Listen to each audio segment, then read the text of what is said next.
하나님의 영이 임하면 우리 모든 사람들에게는 흔적을 주시는 것 같아요. 흔적. 아마 여러분도 개인적으로 신앙생활하면서 다들 흔적이 있습니다.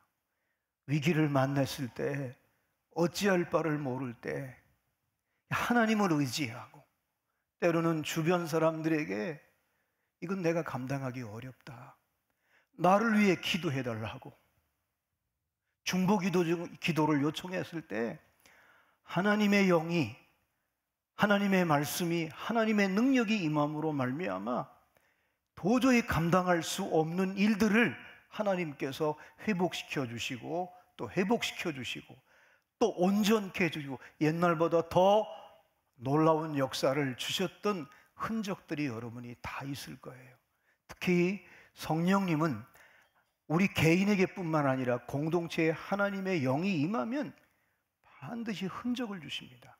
사실은 여러분, 인간은 티끌이잖아요. 아담이라는 말은 흙이라는 말이에요. 근데 하나님의 생기가, 하나님의 영이 들어가니까 하나님의 형상과 모양으로 창조되는 거예요. 그래서 하나님을 표현하게 되고 하나님의 일들을 대리자로 살아가는 것이 우리 사람이거든요. 근데 거기에 하나님의 영이, 여러분과 헤어지기 전에 4주 전에 숭고한 기회라고 하는 참 보잘것없는 사무엘이 그에게 왕으로 기름 부음 받을 때 자기는 정말 감당하기가 어려웠잖아요. 처음에 왕으로 기름 부음 받을 때 핑계를 댔어요. 왜냐하면 나는 우리 12지파 가운데 가장 작은 지파다. 또 그 작은 지파 가운데도 우리 집안은 보잘것없는 집안이다. 요즘으로 말하면 어릴 적에 부모님이 일찍 돌아가셔서, 또 가정 형편이 어려워서 학교를 가지 못했어.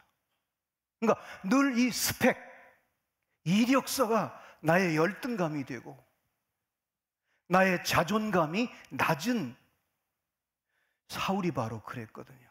근데 하나님의 영이 임하니까 갑자기 사울이 예언을 하는 거예요. 자기도 깜짝 놀라는 거예요. 아니, 내가 하나님의 그 놀라운 미래를 어떻게 예언할 수 있을까? 첫 번째, 하나님의 영이, 성령이 임할 때 그에게 예언을 하게 되는 역사를 경험하고 난 뒤에 그는 내가 예언을 하는구나, 그 흔적을 갖게 되는 거예요. 두 번째, 그 징조를 따라 행하니까 하나님이 함께 하는 거예요. 임마누엘. 그 임마누엘이라고 하는 흔적을 사울이 갖게 돼요. 그러다가 그 하나님이 동행하고 함께하는 걸 따라가다 보니까 지도자인 사무엘이 자기를 도와주는 거예요.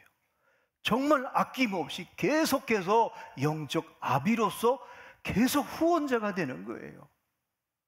그때 사울의 마음속에 새로운 마음이 생기는 거예요. 주저하고 두려워하고 낙심하고, 어느 때는 스스로 달팽이가 돼가지고 자기를 그냥 스스로 포기하는, 그럴 수밖에 없는 사울을 하나님의 영이 임하니까 이 네 가지, 예언자가 되고 임마누엘, 그리고 그 지도자가 계속해서 영적 아비처럼 후원해 주는 거예요. 그리고 새 마음을, 새 사람이 되어서 이제 드디어 그 개인적인 삶에 하나님이 네 가지 흔적을 주었어요. 그러면서 평상시와 똑같이 밭에서 일을 하고 일상생활을 하는데 갑자기 오늘 목사님께서 읽어주신 오늘 11장은 왕이 됐는데도 사사시대에 사실은 여러분 무정부 상태잖아요. 근데 암몬 족속이 이스라엘의 길르앗의 야베스 사람들에게 진을 쳐가지고, 여러분 진을 쳤다는 거는 공격하겠다는 얘기예요. 쳐부수겠다는 거예요. 그러니까 엄청난 위기가 온 거예요. 그래가지고 겁에 질려가지고 이 암몬 사람들이 무서운 사람들이거든요. 그래서 길르앗 야베스 지도자들이 모여서 어떡할까? 우리와 화친하자. 우리가 언약을 맺자. 협상을 하자 하는데 이 협상 내용이 뭐냐면 이 암몬 사람들이 오늘 읽지는 않았지만 1절로 5절까지 너희들의 모든 오른쪽 눈을 빼라는 거예요. 그러면 우리가 협상을 하겠다는 거예요. 여러분, 모든 사람들의 오른쪽 눈을, 지도자들의 오른쪽 눈을 빼겠다는 말은 완전히 지배하겠다는 뜻이에요. 당황이 돼서 일주일간, 한 주간의 말미를 달라고. 그래서 한 주간의 말미, 일주일간의 기간을 연장하고 일주일이 지나고 난 뒤에 협상을 하자고 했는데 그 소식을 듣고 돌아오는 이 야베스 사람들이 너무 힘든 거예요. 너무 속상한 거예요. 근데 어떻게 방도가 없는 거예요. 그래서 울고 불고 난리가 났어요. 그래서 할 수 없이 누구를 찾아갔느냐? 사울이 왕으로 기름 부음 받은 기브아에 가서 막 울고 불고 난리가 난 거예요. 근데 사울이 들에 가서 일을 하다가 돌아오는데 그 기브아 사람들이 지도자들이 울고 난리가 났는데 자초지종을 물었어요.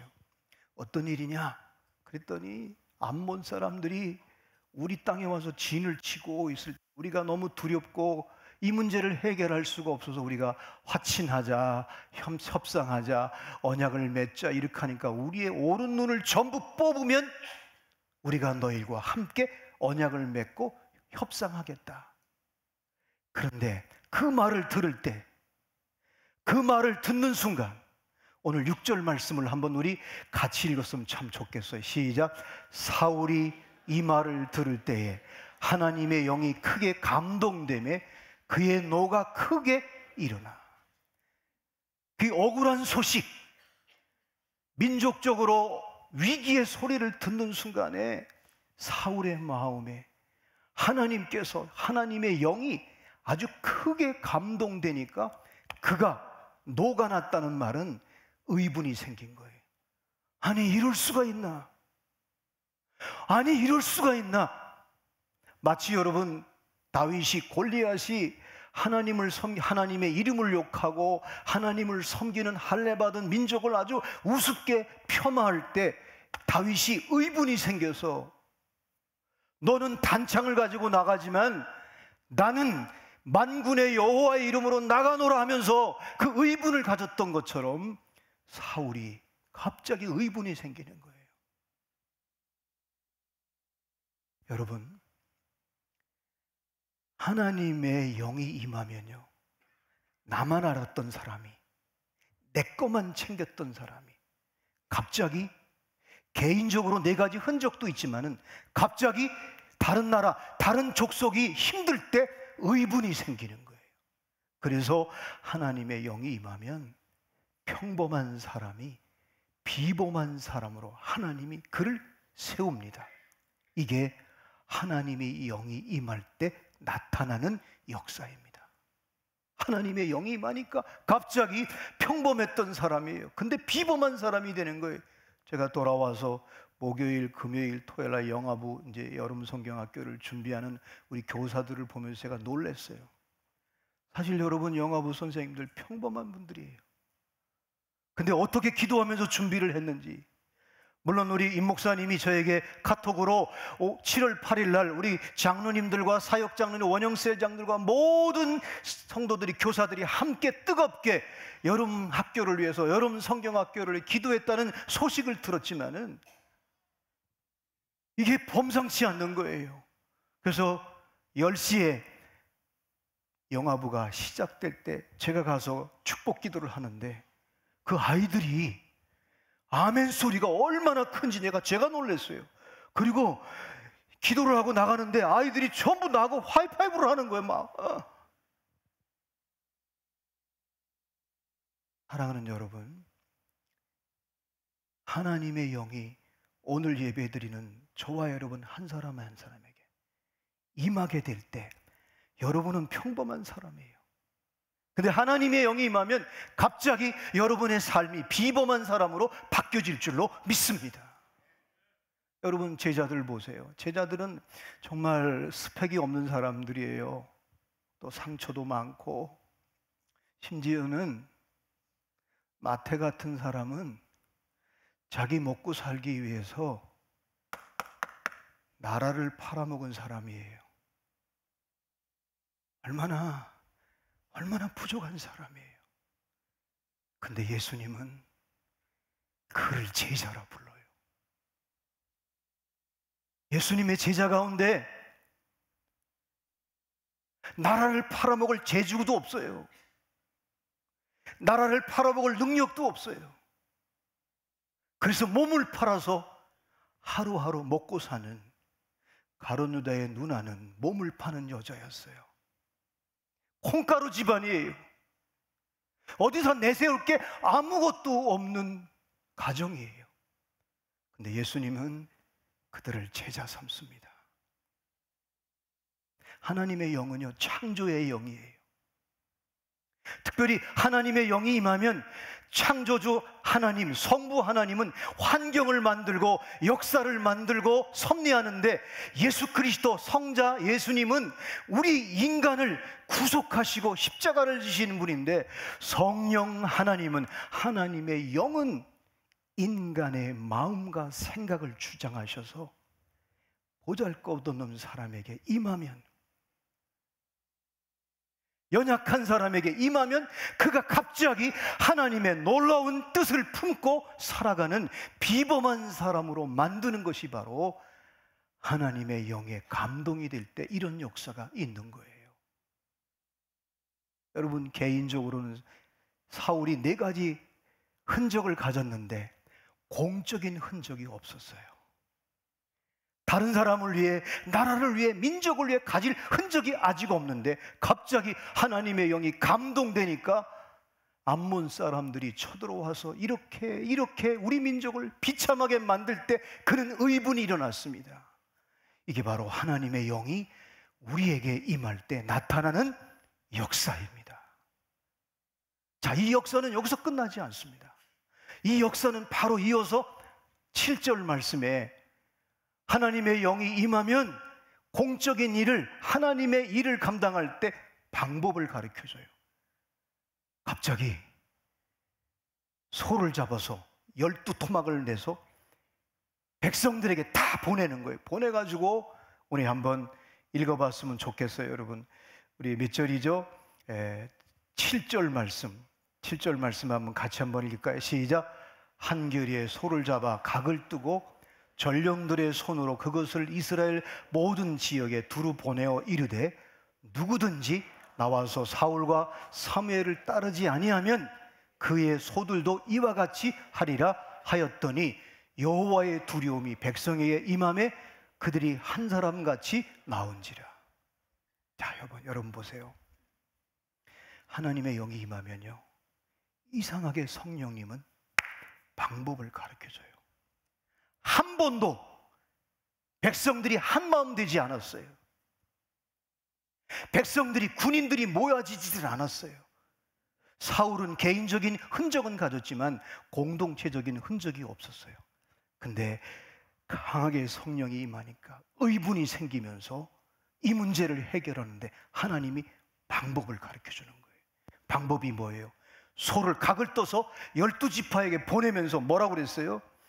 누군지 나와서 사울과 사무엘을 따르지 아니하면 그의 소들도 이와 같이 하리라 하였더니, 백성의 두려움이, 백성의 여호와의 두려움이 백성에게 임함에 그들이 한 사람같이 나온지라.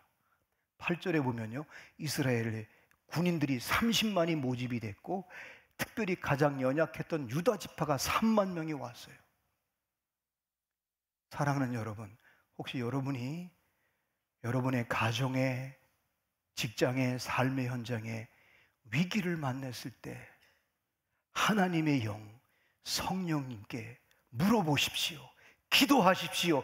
그러면 반드시 하나님이 그 문제를 해결할 수 있는 방법을 주실 줄로 믿습니다. 그래서 부부지간에도 여러분이 악한 영은요, 자꾸 싸움을 붙여요. 그죠?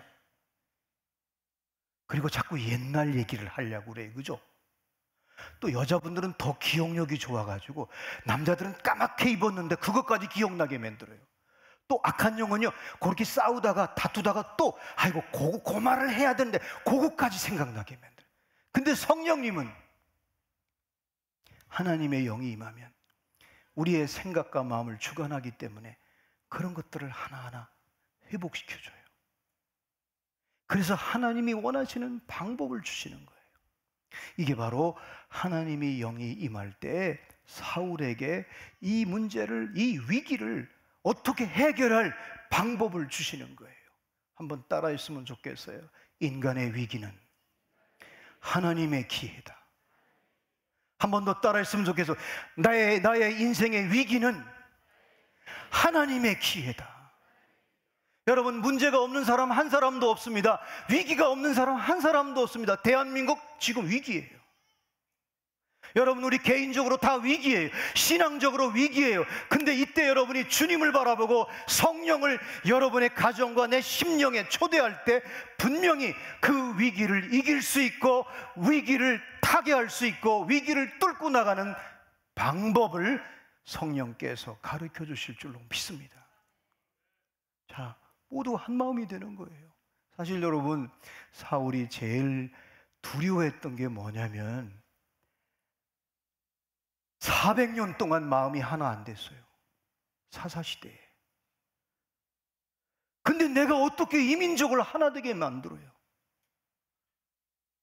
각자가 전부 다 똑똑한데 나는 부족하고 연약한 사람인데 어떻게 백성들을 마음을 하나로 만들 수 있을까? 근데 하나님의 영이 임하서 하나님의 영이 성령이 방법을 가르쳐 주니까 한 마음이 되게 하는 이 놀라운 역사, 이게 바로 성령님이 하는 역사입니다. 여기서 끝나지 않습니다. 세 번째, 오늘 여러분 9절에 보면 귀한 말씀이 있습니다. 제가 읽어드리겠습니다. 무리가 와 있는 전령들에게 이르되 너희는 길르앗 야베스 사람에게 이같이 이르기를 내일 해가 더울 때에 너희가 구원을 받으리라 하라. 전령들이 들어가서 야베스 사람들에게 전하매 그들이 기뻐하니라. 여러분, 성령님은 방법만 가르쳐 주는 게 아니에요. 성령님은 미래의 메시지를 줍니다. 어떤 메시지예요? 너희들이 내일 해가 뜨거울 때 오후에 너희들이 구원받을 것이더라고 메시지를 주는 거예요. 그 메시지를 선포했어요. 그랬더니 야베스 사람들이 너무너무 기뻐하는 거예요. 사랑하는 여러분, 여러분이 혹시 인생의 문제, 개인의 문제, 위기를 만났을 때 성령님께 의지하고 기도하고 나갈 때 하나님께서는 방법을 주시고 세 번째로는 반드시 담대한 구원의 역사를 언약으로 주실 줄로 믿습니다. 그래서 성령이 감동이 되면 하나님의 이름을 담보하고 믿음을 담보하고 담대하게 구원을 선포하게 되는 것입니다. 이 구원이라는 말은 히브리 말로 오늘 이 본문에서의 구원은 테슈아라는 말인데 구출하다, 그리고 승리하다, 보존하다, 그리고 보호하다는 뜻입니다. 사랑하는 여러분, 우리는 지금 위기라고 그래요. 모르는 게 아니에요. 다 위기라고 그래요. 그러나 여러분이 하나님의 영이 저와 여러분의 임할 때 저와 여러분은 평범한 사람이지만은 비범한 사람으로, 담대한 사람으로, 그리고 능력 있는 사람으로 하나님의 역사 속에 세워주시고 두 번째, 분명히 방법을 가르쳐 주실 줄로 믿습니다. 그리고 메시지를 주는 거, 어떤 메시지? 이 메시지는 하나님의 약속이에요. 하나님의 언약이에요. 너희가 해가 뜨거울 때, 이 말을 우리말로 하면 내일 오후에 반드시 너희들이 구원을 임할 것이다. 자, 이렇게 하고 들어가요. 그 적진에 들어가는 거예요. 들어간다는 말은 이 보라는 뜻이에요. 히브리 말로. 그 보라는 뜻이 뭐냐? 마치 노아가 방주에 들어가잖아요. 사실은 적진이잖아요. 위기 속에 들어가는 거예요. 문제 속에 들어가는 거예요. 그 사건 속에 내가 믿음을 가지고 구원하실 것을 믿고 들어가는 거예요. 여러분, 방주에 들어갈 때 어떤 역사가 있었어요? 노아의 가족이 방주에 들어갈 때 저주를 이겼어요. 심판을 이겼어요. 사랑하는 여러분, 오늘 네 가지만 꼭 잊지 마십시오. 하나님의 영이 임하면 저와 여러분의 삶에 개인적으로 한 평범한 사람이 비범한 사람이 되고 위기와 문제 앞에서 그것을 감당하고 그것을 이길 수 있는 방법을 주실 것이고, 세 번째, 하나님의 이름과 믿음으로의 담보로 담대히 구원을 선포하는 역사를 성령님께서 주실 줄로 믿습니다. 담대히 들어갈 때 하나님이 전쟁에서 승리하는 역사를 성령께서 주셨습니다. 그래서 사실은 여러분, 이 여름 성경 학교는 우리 아이들에게, 우리 공동체 전체가 하나님이 우리와 함께하는 흔적을 우리에게 남기기 위해서, 아니 어쩌면 하나님이 흔적을 주시기 위해서 여름 성경 학교를 하는 거예요. 예를 든다면 가르치는 선생님이 가르치다가 자기가 깨달아요. 이건 놀라운 흔적이에요. 여름 성경학교를 해서 중보기도하는 사람들, 눈물로 기도하는 그분들은 하나님이 응답을 주시고 역사하는 흔적을 경험하는 거예요. 물질로 헌신하는 분들, 하나님께서 반드시 30배, 60배 축복을 주는 흔적을 주실 줄로 믿습니다. 그 여름 성경학교는 사실 여러분, 우리 아이들에게, 우리 공동체 전체에게 하나님이 주시려고 하는 흔적이에요. 여러분, 가끔 전도하다 보면 VIP들 왜 이렇게 전도해가지고 이제 예수 믿게 하고 난 뒤에 가만히 그분들의 지난 날을 들어보면 전부 다 어릴 때, 성탄절 때, 여름 성경학교 때 간식 얻어먹으러 갔다가 지금 하나님의 자녀가 되고, 그들의 고백이 뭐예요? 하나님이 나를 그 어린 시절에 이미 찜했다는 거예요. 나를 선택했다는 거예요. 그래서 여러분이 이 여름 성경학교는 우리가 모두가, 공동체가 하나님께서, 성령께서 우리에게 믿음의 흔적, 은혜의 흔적, 사랑의 흔적을 경험하는 소중한 시간이에요. 제가 오늘 설교 제목을 이렇게 정한 이유는, 흔적을 가진 사람은요, 예를 든다면 너무나 어려울 때, 위기 때에 하나님께 기도했는데 하나님이 응답을 주셨어요. 나는 기도할 힘도 없어서 내 아는 사람들에게 기도를 부탁했는데 이 문제가 정말 기적같이 해결돼서, 이 흔적은요, 또 다른 위기를 만나고 문제를 만날 때 주님을 바라보는 디딤돌이 돼요. 단초가 돼요. 근데 놀라운 것은 성령님은 저와 여러분에게 주신 흔적을 가지고 주님을 바라보고 주님을 의지하고 주님께 기도하면 반드시 다가오십니다. 반드시 다가오십니다. 여러분의 삶에 다가오시고, 여러분의 가정에 다가오시고, 우리 민족적으로 다가오십니다. 여러분은 아시는 대로 우리 6.25 때 낙동강 예천에서 다 끝났어요. 이제 끝났다고 생각했어요. 이미 북한에서는 김일성과 스탈린은 축제를 벌였어요. 근데 부산 초량교회에서 눈물로 기도했어요. 사실은 황정직 목사님이나 김창인 목사님 교단이 갈라졌기 때문에 마음이 하나가 안 됐어요. 근데 기도할 때, 눈물로 같이 마음을 모으고 기도할 때 성령님은 메가더 원수에게 감동을 줬어요. 원래 여러분, 인천은 밀물 썰물 조수간만이 아주 차가 많기 때문에 인천 상륙작전은 아주 불가능한 거예요. 근데 메가더 원수에게 감동이 온 거예요. 어떤 감동?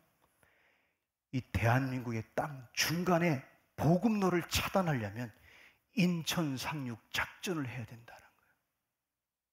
생각해 보세요, 여러분. 그 위기, 지난날 기도할 때마다 하나님이 응답을 주던 흔적이 있기 때문에 그 흔적을 가지고 모두가 모여서 함께 기도할 때 하나님은 전혀 생각하지 못한 사람에게 감동을 줘서 이 민족을 구원했습니다. 사랑하는 여러분, 어렵다고 힘들다는 얘기는 누구나 다 할 수 있어요. 그런 정보는 다 SNS 시대이기 때문에 누구나 다 알아요. 문제야, 문제 모르는 사람이 어디 있어요. 근데 중요한 거는 자기가 하나님이 주시는 흔적을 가지고 하나님이 이 문제에, 이 역사에, 우리 자녀들에게 다가오게 하는 것은 저와 여러분의 믿음의 몫이요, 성령의 감동으로 여러분이 움직이고 방법을 주시고, 그리고 여러분이 구원을 선포할 때 거기에 반드시 승리가 있게 되는 것입니다. 우리 세린교회는 46년 동안 오고 가는 세대 가운데 많은 사람들이 흔적을 갖고 있습니다. 나는 오늘 여러분을 초청하고 싶습니다. 개인적인 흔적에 만족하지 마십시오. 하나님의 영이 감동이 되면 여러분이 나라와 민족을 생각하고 공동체를 생각하고 응답할 때 여러분에게 분명히 방법을 주시고, 그리고 특별히 여러분 동력자를 붙여주실 뿐만 아니라 여러분에게 메시지를 주실 거예요. 그때 여러분이 믿음으로 선포하십시오. 내일 오후에 햇볕이 뜨거울 때 너희들에게 구원이 임할 것이다 할 때 기브아 사람들이 얼마나 기뻐했는지 몰라요. 그리고 들어갔어요. 들어갔더니 하나님이 그들에게 승리를 주셨어요. 오늘 4가지, 지난번 여러분과 헤어지기 전에 4가지, 개인적으로 성령이 임하니까 사울에게 예언의 흔적, 임마누엘의 흔적, 옆에 동역자를, 지도자를 붙여주는 흔적, 그리고 새로운 마음을 주는 흔적, 이제 공적으로 나라와 민족을 위해서 의분이 생기는, 갑자기 평범했던 사울이 비범한 사람이 되는 거예요. 성령이 임하니까 방법을 가르쳐 주는 거예요. 3번째, 메시지, 구원을 믿음으로 하나님의 약속을 담보로 하고 구원을 선포하는 거예요. 4번째, 그에게 승리를 주셨어요. 이 4가지가 흔적이 이스라엘 민족을 구원하는 역사가 있었습니다. 여러분, 개인적인 흔적을 넘어서 이제 공동체에, 이 나라 민족을 위해, 특별히 우리 셀장님들 힘들죠. 제가 이번에 탐방하면서 성장하는 교회, 건강한 교회는 하나같이 리더들이 2시간 이상씩 하루에 기도하더라고요. 저도 놀랐어요. 가기 전에 한 달 반 전에 갑자기 성령님께서 김 목사야, 네가 한번 3시간씩 기도해봐라, 그랬으면 좋겠다. 그래서 순종을 했어요. 하루에 3시간씩. 근데 제가 펜실바니아 주에 갔을 때 퀘이커 교들과 그리고 모라비안 교회를 방문했을 때 그들은 하루에 2시간씩 다 이상 기도하더라고요. 그때 제가 놀랐어요. 아, 미국을 하나님이 지켜주고 있구나. 한 산골짜기에 24시간 기도하는 교회가 있어요. 그 성령이 임하지 않을 수가 없는 거예요. 여러분 자녀 문제, 여러분의 직장의 문제, 우리 젊은들의 문제, 여러분이 하나님의 영을, 성령님을 사모하고 성령께서 임하실 때 개인적인 흔적, 공동체적인 흔적, 하나님의 역사의 흔적을 저는 반드시 주실 줄로 믿습니다. 이번 여름 성경학교가 여러분이 가지고 있는 흔적을 가지고 헌신하고 함께 동역할 때 하나님께서 이렇게 오늘 평범한 사람을 비범하게, 그리고 하나님의 구원의 역사를 위해서 방법을 가르쳐주고, 그리고 메시지, 구원을 선포하는 메시지, 마지막으로 그 흔적을 가지고 들어갈 때 승리를 주셨던 것처럼 저와 여러분에게도 그런 은혜가 있기를 주님의 이름으로 축원합니다. 주의 말씀입니다. 제가 6절과 11절 말씀을 여러분에게 봉독해 드리겠습니다. 사울이 이 말을 들을 때에 하나님의 영에게 크게 감동되매 그의 노가 크게 일어나 이튿날 사울이 백성을 3대로 나누고 새벽에 적진 가운데로 들어가서 날이 더울 때까지 암몬 사람을 치매 남은 자가 다 흩어져서 둘도 함께한 자가 없었더라.